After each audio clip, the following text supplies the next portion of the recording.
The last problem we're going to take a look at this week says find all of the zeros of the polynomial and write g of x in factored form.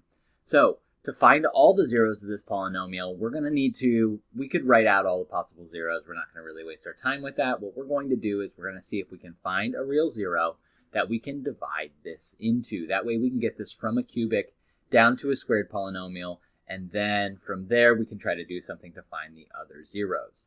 So I went ahead and put this in Desmos. I'd encourage you to do it in your graphing calculator. When you put that in, you find a zero of -5. So we're going to do synthetic division with -5. So using our synthetic division process, we're going to put -5 right here. That was our zero. Again, we know we have a zero of -5. And then the coefficient in front of the x cubed term is 1. The coefficient in front of the x squared term is 13. The coefficient in front of the x term is 57. The coefficient of the constant term is 85. Draw a line, bring the first number down, and we're ready to start. -5 times 1 is -5. -13 plus 5 is 8. 8 times -5 is -40. 57 plus -40 is 17. 17 times -5, I think I know what the answer should be. It probably should be -85. I double checked it. It is in fact 85, which gives me 0. So we know we have the factored x plus 5. We started at a cubed. So this is going to be a squared. So this is going to be 1x squared plus 8x plus 17.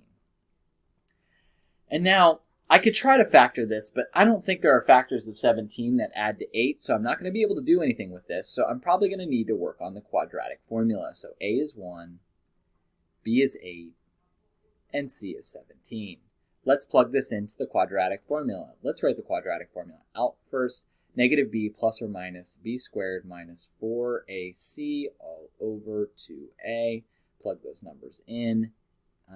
So it's going to be -8 plus or minus square root of 8 squared minus 4 times 1 times 17 all over 2a, so 2 times 1. All right, let's simplify that radical. -8 plus or minus square root of 8 squared is 64. 4 times 17 is 68 all over 2. 64 minus 68 is going to give us -4. And now, square root of -4, we used to just say we can't do the square root of a negative. But what we're going to do here is we're going to actually make what's underneath the square root positive and factor out an I, because we know that the square root of -1 is equal to I. So I can take the -1 out. I'll show the long way first. This is the same thing as -1 times 4.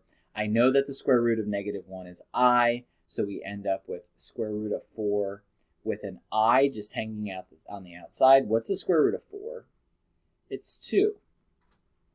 So this square root of -4 is the same thing as 2i. So this simplifies to -8 plus or minus 2i over 2. Now let's factor a 2 out of the numerator, and that's going to give me -4 plus or minus I over 2.